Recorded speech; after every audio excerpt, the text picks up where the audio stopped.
Guys, samahan niyo ulit kami ngayon. Maglilinis ulit kami ng window type aircon. CONDURA yung tatak niya. Samahan niyo kami guys hanggang matapos. Salamat! Yan guys, natanggalan natin yung cover niya. Pero tatanggalin pa natin tong ibabaw. Yan, tingnan niyo kung gaano kadumi. Medyo matagal na daw huling nalinis to. Kaya makapal-kapal na yung alikabok.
Dapat natin tandaan na mayroon tatlong bagay dito na hindi natin dapat mabasa.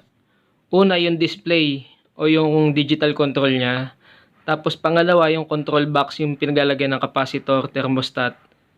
At pangatlo, yung fan motor.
Testing na natin guys after cleaning.